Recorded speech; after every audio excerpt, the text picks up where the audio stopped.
What's next for Jake Paul? After being knocked out in round 6 to Anthony Joshua, I feel like Jake Paul has two directions he can go after here.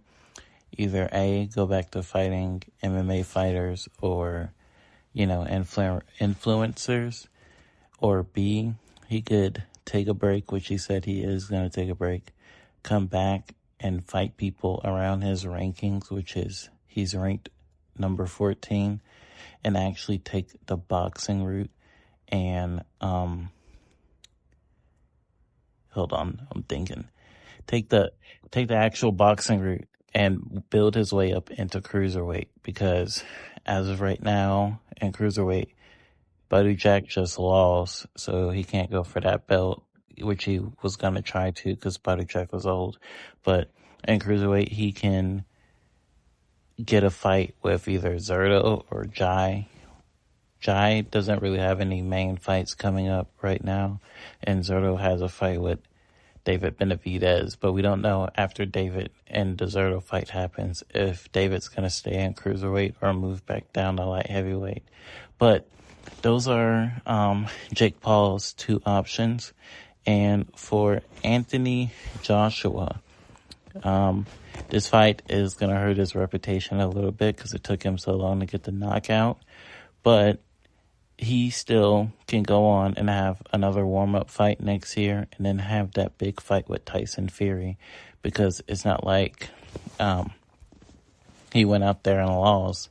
And it's not like how Tyson Fury almost, or in some people's eyes, actually did lose to Francis Ngannou, but AJ knocked out Francis Ngannou. So I don't think him having to wait all the way to round 6 to knock out Jake Paul is that big of a problem like most people thought it would be. Plus, Jake Paul did do a weird way of fighting. I think that was probably the best way of fighting, was to run and stall, but it was weird. But yeah, those are what I have for those two fighters. Let's talk about the fight at hand. Let's start off with Jake Paul. Again, I said Jake Paul had a really good game plan, arguably his best game plan in a long time with his fights, and it proved that Jake Paul does not script his fights. He just knows who he can beat and who he can look good with.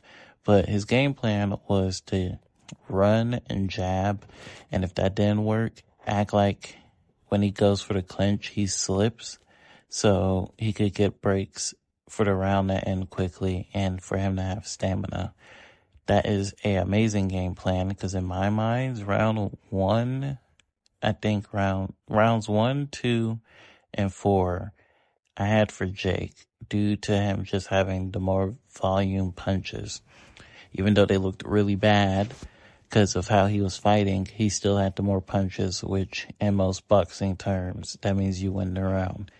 But yeah, his game plan was pretty good in my mind. He fought as best as he could for what he had, being it says he's 6'1", but he's actually 5'11", and being like 20 pounds under Joshua. Joshua, on the other hand, had a horrible game plan.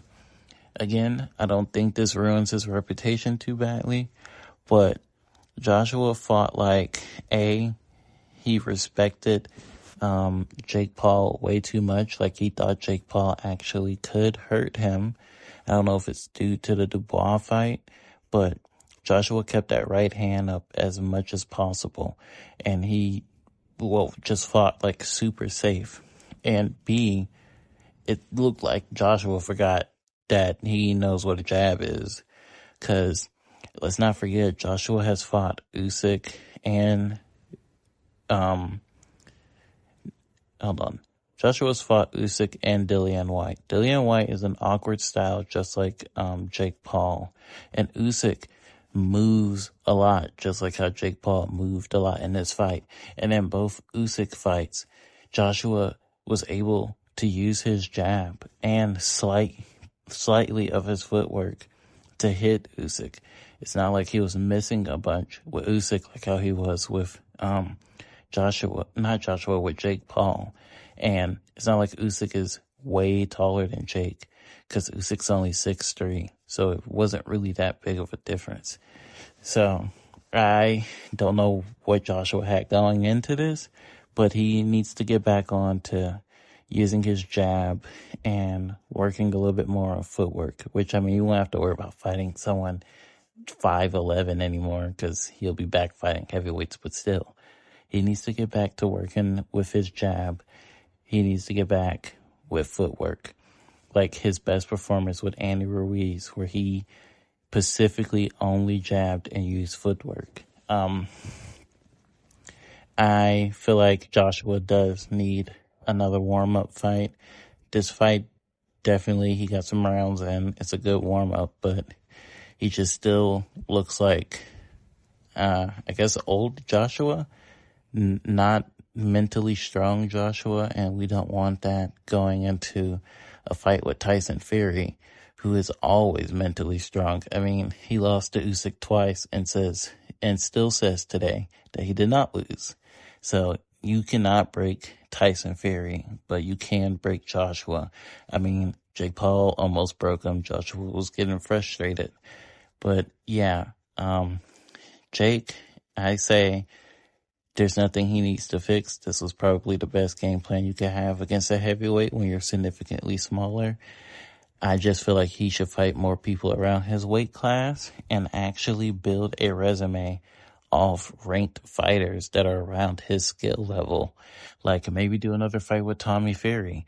Because if he goes in with a good game plan like he did here, I actually think he could win against Tommy Fury in the rematch. And Joshua needs another warm-up, needs to work on footwork, needs to work on getting his jab back to what it used to be. And we'll see if he gets that Tyson Fury fight. I don't know if he'll win it, but let's see if he gets it. Anyway, that's all I have for this video. Like and subscribe, and you all have a nice day.